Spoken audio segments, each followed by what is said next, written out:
Einstein इस time पर वर्तमान में आइंस्टीन है। रासायनिक विज्ञान के जनक लेवाइजियर हैं। बायोलॉजी के जनक अरस्तु हैं, जिसमें से पहला भाग उसका जूलॉजी होता है, जिसके जनक अरस्तु जी ही है। बॉटनी जो वनस्पति विज्ञान है उसके जनक थियोफ्रेस्टस है। इतनी बात हम आपको नॉर्मली में बता दे रहे हैं। भौतिक विज्ञान किसे कहते हैं? जिन चीजों में ऊर्जा तथा द्रव्यमान के बीच के आपसी संबंध का ज्ञात होता है वह भौतिकी कहलाता है। E बराबर mc²। से स्पीड होती है और स्पीड हमेशा 3 × 10⁸ ही होगी। इस तरीके से भौतिक विज्ञान मापन का अध्ययन होता है। जो भी चीजें मापने के लिए उपयोग की जाती हैं, जिन चीजों को मापने का उपयोग किया जाता है वो भौतिक में आती हैं, जैसे किलोग्राम, सेंटीमीटर, मीटर। अभी आगे हम आपको बहुत सारा बताएंगे, लेकिन प्रेजेंट टाइम पे आप इतना जानो कि भौतिक विज्ञान मापन का अध्ययन होता है। किसी भी भौतिक राशि को व्यक्त करने के लिए मात्रक एवं परिणाम दोनों की आवश्यकता होती है। किसी भी चीज को अगर आपको मापना है तो उसके लिए आपको मात्रक एवं परिणाम दोनों की आवश्यकता होगी। और किसी भी चीज को जब हम मापेंगे तो कैसे मापेंगे? जैसे हम आपको क्वेश्चन दे दें कि 40 kg, यहाँ पे बेटा हम ये आपको बता रहे हैं भौतिक विज्ञान मापन का अध्ययन होता है। किसी भी भौतिक राशि को व्यक्त करने के लिए मात्रक एवं परिणाम दोनों की आवश्यकता होती है। एग्जाम्पल में हम आपको बता रहे हैं 40 kg ले लेते हैं, जिसमें से 40 क्या होगा? मात्रक होगा। 40 kg का मतलब क्या होगा? 40 क्या होगा आपका? अभी मैंने बताया आपका 40 क्या होगा? परिणाम होगा। और केजी क्या होगा आपका? मात्रक होगा। केजी होगा आपका मात्रक और 40 होगा परिणाम। अर्थात कितना मापना है आपको? केजी में मापना है। और कितना मापना है? 40 किलो मापना है। इस तरीके से बेटा हम क्या जान जाते हैं कि जिनमें परिणाम और मात्रक दोनों ही स्थितियां होती हैं वो क्या कहलाता है? भौतिकी कहलाता है, फिजिक्स कहलाता है। भौतिक राशि को मापने के लिए 4 प्रणाली प्रसिद्ध है। भौतिक राशि को मापने के लिए वैज्ञानिकों ने 4 पद्धतियां दी हैं।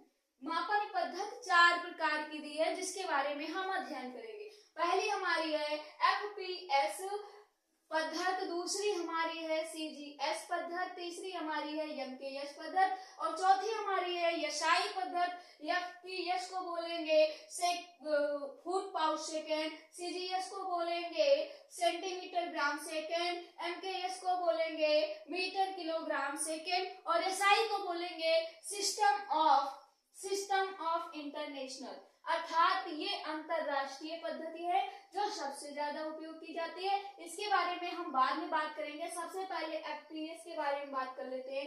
FPS माप पद्धति क्या है? FPS का मतलब होता है बेटा, S का मतलब होता है सेकेंड, P का मतलब होता है पाउंड, F का मतलब होता है फुट, फुट का मतलब होता है लंबाई, पाउंड का मतलब होता है द्रव्यमान, S का मतलब होता है सेकेंड समय। अर्थात समय, द्रव्यमान, लंबाई मिला के क्या बनाते हैं? मापन पद्धति बनाते हैं। ऐसे CGS में है, नाम तो अलग होगा बेटा, ये सेंटीमीटर ग्राम सेकेंड में होगा, बट समय, द्रव्यमान, लंबाई इसमें भी होगी। अर्थात समय, द्रव्यमान, लंबाई को नापने की 3 पद्धतियां दी गई हैं। कौन कौन सी? FPS, CGS, MKS। अब जैसे फुट पाउंड सेकेंड जो है वो आप किसमें नापेंगे? लंबाई, द्रव्यमान, समय। आप जब FPS पद्धति क्वेश्चन आपको मिल जाए कि 1 किलोग्राम को आप FPS में बताइए तो आप कैसे बताएंगे? बताइए आप कैसे बताएंगे? FPS पद्धति में लंबाई क्या होगी? जैसे आप क्या कहते हो, आप दीवार की लंबाई कैसे देखते हो? नीचे से ऊपर की ओर कि ऊपर से जो छत पड़ा हुआ उसकी लंबाई देखोगे? नीचे से दीवार देखोगे ना कितनी लंबी जा रही है। और द्रव्यमान का मतलब क्या होता है? कितने किलो की ईंट लग रही है, कितने किलो का मसाला लग रहा है, समय कितना लग रहा है। मतलब एक लंबाई में अगर 10 फीट की दीवार जोड़ना है तो कितना समय लगेगा। आप ऐसे CGS में देखोगे कि सेंटीमीटर में नापोगे। सेंटीमीटर में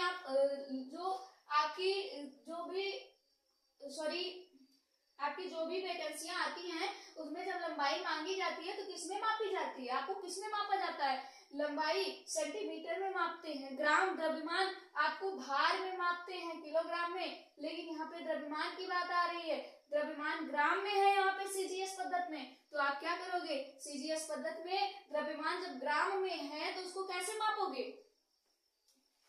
तराजू से मापोगे या जो नया इलेक्ट्रिक तराजू है उससे नापोगे, इलेक्ट्रिक तराजू से ग्राम को नापोगे ना, सेकेंड समय। और यहाँ पे भी एमकेएस पद्धति में मीटर, लंबाई किसमें मापेगी, मीटर में मापेगी, जैसे सड़क मापने में किया जाता है, एमकेएस पद्धति सड़क को मापने के लिए सड़क को क्या सेंटीमीटर में नापेंगे, सड़क को अगर सेंटीमीटर में नापने लग गए तो फिर पता नहीं कितने दिन लग जाएंगे बनने में, इसलिए उसको किससे मापते हैं, मीटर से नापते हैं। किलोग्राम द्रव्यमान अर्थात वहां पे जो चीजें लग रही हैं, जैसे आपका वहां पे किलोग्राम में तो कोई चीज लगेगी नहीं सड़क को बनाने के लिए, लेकिन किलोग्राम किस चीज के लिए होता है, जैसे आपको आलू लाना है, चीनी लाना है, उसको ग्राम में तोलेंगे नहीं, उसको तो किलोग्राम में तोलेंगे ना, ग्राम में तोलेंगे तो आधा पौवा लेके आएंगे, लेकिन किलोग्राम में तोलेंगे तभी तो ज्यादा पाएंगे। और सेकेंड समय क्या होगा, जब ज्यादा तोलेंगे तो क्या होगा, समय कम लगेगा, और यहाँ पे कम तोला जा रहा है, समय अधिक लगेगा। यहाँ पे लंबाई द्रव्यमान समय, यहाँ पे समय बहुत ही कम लगेगा, पाउंड का मतलब पैसा भी होता है, पैसे को गिनने में कितना समय लगता है, बहुत ही कम समय लगता है, इसलिए हर पद्धति, हर मापन पद्धति अलग अलग चीजों के लिए होती है। अब आपकी सबसे मेन आती है चौथी पद्धति, एसआई पद्धति, जिसको कहते हैं सिस्टम ऑफ इंटरनेशनल। इसके बारे में हम थोड़ी सी जानकारी प्राप्त कर लेते हैं, या क्या है, यह एमकेएस पद्धति का ही विस्तृत रूप है। एमकेएस पद्धति में अभी आपको बताया कि भार उसका ज्यादा होगा, समय कम होगा, लंबाई सबसे अधिक होगी, लंबाई सबसे अधिक होगी, भार उससे कम होगा और समय उससे भी कम लगेगा, अर्थात ये एसआई पद्धति का विस्तृत रूप है। एमकेएस पद्धति एसआई पद्धति, एमकेएस पद्धति की एसआई पद्धति विस्तृत रूप है, जो कि सन 1971 ईस्वी में फ्रांस की राजधानी पेरिस में माप तोल के विभाग के अंतरराष्ट्रीय अधिवेशन में एसआई पद्धति को मान्यता मिली थी। आप यहाँ से क्वेश्चन पूछा जा सकता है आपसे कि एसआई पद्धति को मान्यता कब मिली और किसके द्वारा मिली, तो आप कह सकते हो सन 1971 ईस्वी में फ्रांस की राजधानी पेरिस ने माप तोल के विभाग के अंतरराष्ट्रीय अधिवेशन में उसको मान्यता दिलाई गई, अर्थात फ्रांस की राजधानी पेरिस में माप तोल के विभाग के अंतरराष्ट्रीय अधिवेशन में किसको मान्यता दिलाई गई, सिस्टम ऑफ इंटरनेशनल एसआई पद्धति को मान्यता दिलाई गई, जिसका एसआई प्रणाली के आधार पर 7 मूल राशियां हैं, जिनके लिए 7 मूल मात्रक हैं, शेष मात्रक है, जो इन्हीं मूल मात्रकों से बने हुए हैं, उन शेष मात्रकों को व्युत्पन्न मात्रक कहते हैं, जिसे कहते हैं एसआई मात्रक। एसआई मात्रक कितने प्रकार के होते हैं, 2 प्रकार के होते हैं।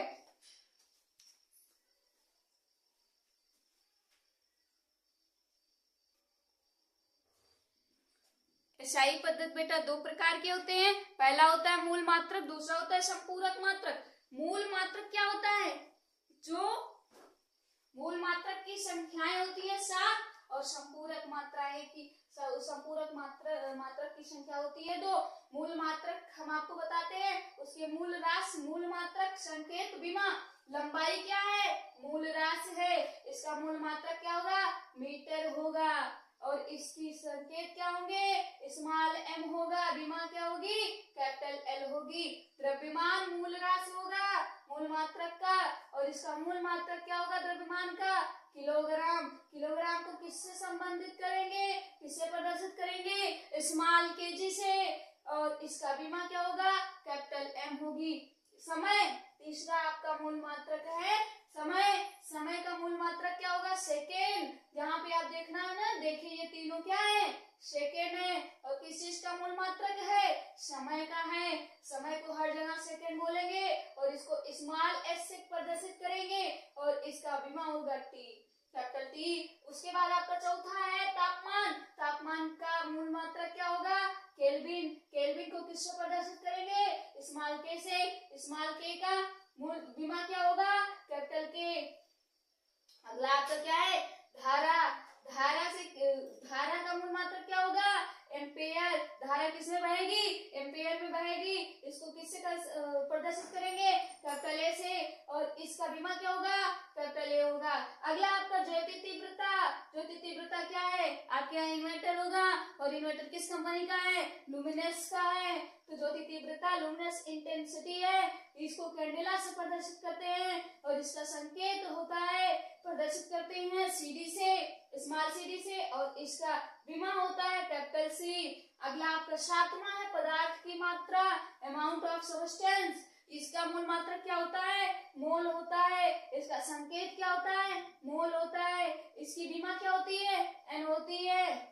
इस प्रकार से एसआई मात्रक हम आपको बता दिए। एसआई मात्रक क्या है, एसआई मात्रक दो प्रकार का होता है। एसआई मात्रक सन 1971 में फ्रांस की राजधानी पेरिस में माप तौल विभाग के अंतर्राष्ट्रीय अधिवेशन में एसआई पद्धति को मान्यता मिली, जो एसआई प्रणाली के आधार पर 7 मूल राशियां हैं, जिनके लिए मूल मात्रक है। शेष मात्रक इन्हीं मूल मात्रकों से बने हैं। उन शेष मात्रकों को व्युत्पन्न मात्रक कहते हैं। जो मात्रक इन 7 मूल मात्रकों से हटकर बने हुए हैं, उनको कहते हैं व्युत्पन्न मात्रक। और जो आपका संपूरक मात्रक है दो, उसके बारे में हम बात करते हैं। पहले थोड़ा सा रिमार्क देख लेते हैं, याद करने हेतु बिंदु। रेडियन तथा स्टेरेडियन पूरक मात्रक है। रेडियन को कोण में मापते हैं तथा स्टेरेडियन को घन में मापते हैं। आप जानते हैं कि रेडियन को हमेशा किस चीज में मापते हैं, कोण में। आप 6, 7, 8 में मैथ में पढ़ के आएंगे ज्योमेट्री, जिसको किसमें वहां पे चांदा लेते थे, आप चांदा से देखते थे। ये सीधा लाइन गया, समतल लाइन गया, तो कितने का हो गया, ये सीधी लाइन का, ये सीधी लाइन का कोण बन रहा है, कैसे बन रहा है, 90 का बन रहा है। इधर बन रहा है, इधर बन रहा है, इधर सीधा बन रहा है, 180 का बन रहा है। ऐसे आप देखते थे, यहाँ 30 है, यहाँ 60 है, यहाँ 120 है, यहाँ ऐसे ऐसे आप इस चांदे को ऐसे रख के माप लेते थे। उसी को क्या कहते हैं, रेडियन कहते हैं, जो हमेशा क्या करता है, कोण मापने का काम करता है। और स्टेरेडियन क्या करता है, घन मापने का काम करता है। जब आप घर बनवाते हो, कुछ करते हो, तो आपकी जमीन किन टुकड़ों में है, त्रिभुजाकार है, आयताकार है, गोलाकार है, घनाकार है, षटकोण है, किस प्रकार से है, ये आप मापते हो। इस मापन की विधि को क्या कहते हैं, स्टेरेडियन कहते हैं। स्टेरेडियन घन में मापते हैं, और इनके नाम होते हैं समतल कोण, जो अभी मैंने बताया कैसा होता है, हर तरफ से बराबर होता है। ये होता है 90 अंश का कोण, समतल कोण। इसको रेडियन, इसका मात्रक होता है रेडियन, और संकेत होता है RAD, रेड। और दूसरा होता है ठोस कोण, सॉलिड एंगल। आपको पता है, कंफर्म है कि ये 90 अंश पे है,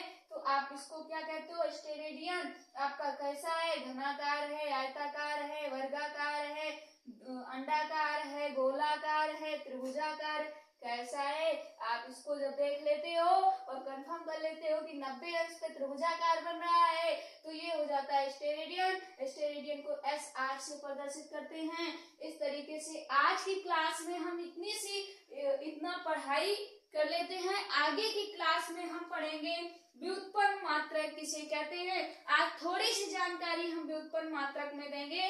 व्युत्पन्न मात्रक किसे कहते हैं, ये व्युत्पन्न मात्रक 2 या 2 से अधिक मूल राशियों, मूल मात्रकों से मिलकर बने होते हैं। व्युत्पन्न राशियां क्या कहलाती हैं, व्युत्पन्न राशियां 2 या 2 से अधिक।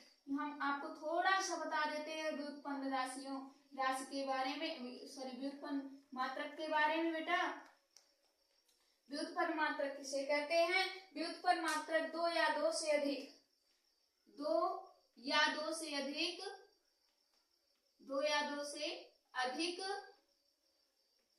व्युत्पन्न राशियां 2 या 2 से अधिक मूल मात्रकों से मिलकर बने होते हैं। 2 या 2 से अधिक मूल मात्रकों से मिलकर बने होते हैं, जिनको मूल मात्रकों से मिलकर बने होते हैं, मूल मात्रक से मिलकर बने होते हैं, व्युत्पन्न मात्रक कहलाते हैं, व्युत्पन्न मात्रक कहलाते हैं। इस तरह से आज की